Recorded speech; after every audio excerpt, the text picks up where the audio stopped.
I want to share a nice story from the students of Shaykh Ibn Baz rahimahullah ta'ala. And this brings us to our fourth point.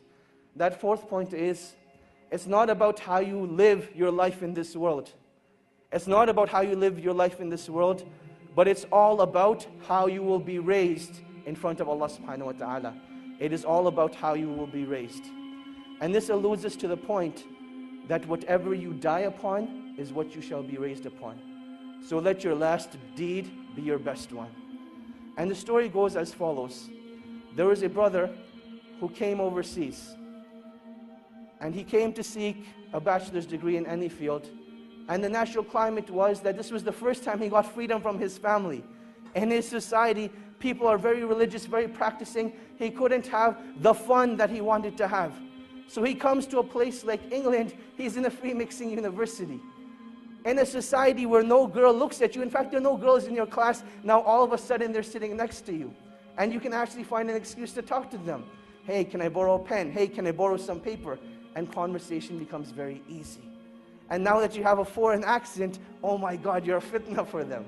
And this was the reality that he went through. That he came from a foreign land, and this attraction hit him right away. The initial stages were that he'd just go out for lunch, he'd just go out for meetings, and that is how life continued. He never actually committed zina.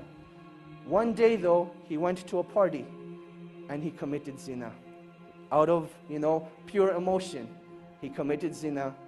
And when he was done, he just lay there thinking, I have just ruined myself. And he didn't know what to do. He didn't know where to go. He didn't have any close friends that could guide him. He knew that the only place that this guidance that he had known was back in his hometown. He booked a ticket back to Saudi Arabia where he was from.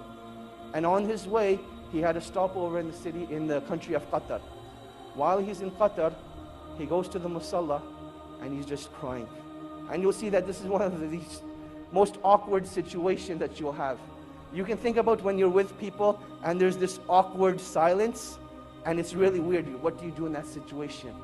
What becomes even more awkward is when you see a grown man crying like a baby. He's crying like a baby. What do you do in that situation? One of the students of Shaykh Ibn Baz rahimahullah, he saw this man. And he goes up to this man and says, oh man, why are you crying? What's wrong? And he explains to him the situation, that I committed zina and I've destroyed myself. And the only way I can get rid of this pain is if I go back and have the hudud implemented on me. This is the only way I will be purified. The student calms the man down and he says, look, don't do anything rash. Let's go back to Riyadh together and we'll deal with the situation. They head back to Riyadh and the man is still crying throughout the whole journey. He feels really bad for what he has done. The student says, look, we've arrived in Riyadh, go spend the night at home, I will call you in the morning. Just make sure you don't do anything. Don't do anything, just wait till I call you. The next morning, the student calls Shaykh bin Baz, and he asks Shaykh bin Baz, rahimahullah, ya Shaykh, this is what happened. I met this man, he committed zina, and he feels that the only way he can be purified is if he has the hudud implemented on him. Shaykh bin Baz says, tell this man not to turn himself in, but rather, the sin has been hidden from the people, continue to hide it.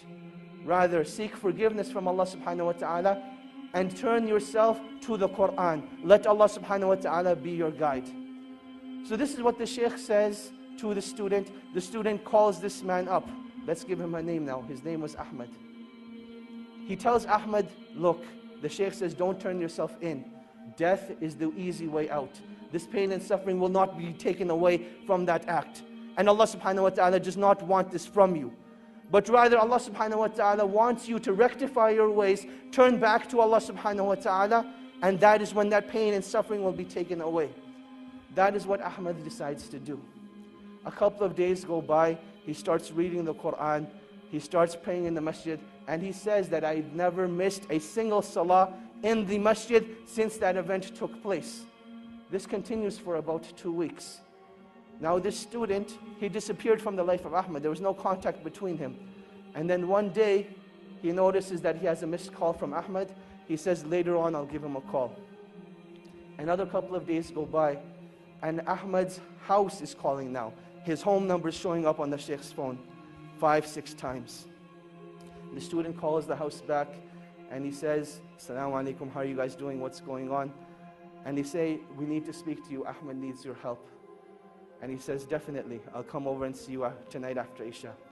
He prays Isha, heads over to the house.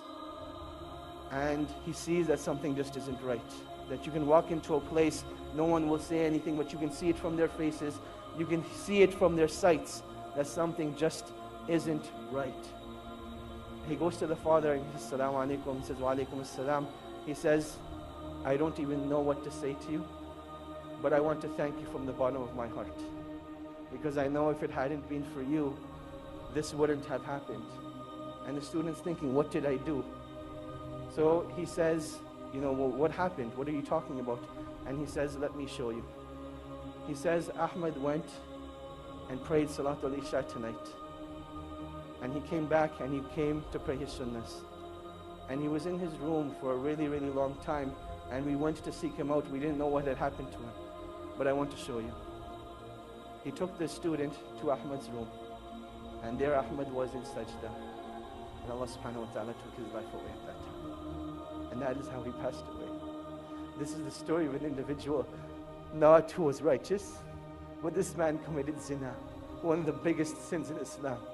And this is how Allah subhanahu wa ta'ala took his life away. And inshallah, when he's resurrected, that's the deed he's going to be resurrected on, making sajda to Allah subhanahu wa ta'ala. And that is why when it comes to pain and suffering only becomes negative if it creates a barrier between you and Allah subhanahu wa ta'ala. But it becomes positive. Pain becomes positive, a motivation for you when it brings you back to Allah subhanahu wa ta'ala. And this is what every individual who's going through pain and suffering needs to realize. That this point of pain and suffering is not that Allah subhanahu wa ta'ala wants to punish you, but rather this is a calling from Allah subhanahu wa ta'ala. "Oh my slave, come back to your Lord. Oh my slave, this is a reminder for you that I want to bring you back to me." And this is one of the wisdoms of trials and tribulations. That while we call each other on the phone, while we text message each other, the calling of Allah subhanahu wa ta'ala comes through trials and tribulations. And you can react one of two ways. Either you can deal with the pain at that moment and decide to get closer to Allah subhanahu wa ta'ala. Or you can decide to just restrict that pain to yourself, not do anything about it, and then you'll see what it does to your deen. And this is the last stage of the cycle of isolation. That once you're isolated, you will see that eventually your deen starts to disappear. The content of your salah, the khushu in your salah, it disappears. Your ability to recite the Quran is no longer there. Your ability to fast during the day, it gets taken away. What did you do differently? What you did differently was you gave yourself into shaitan. And shaitan's promise is that he will lead you astray. He will lead you away from the path of Allah subhanahu wa ta'ala. So in times of trials and tribulation, you need to seek out the believers. You need to seek out the righteous and let them be your guide and help to Allah subhanahu wa ta'ala.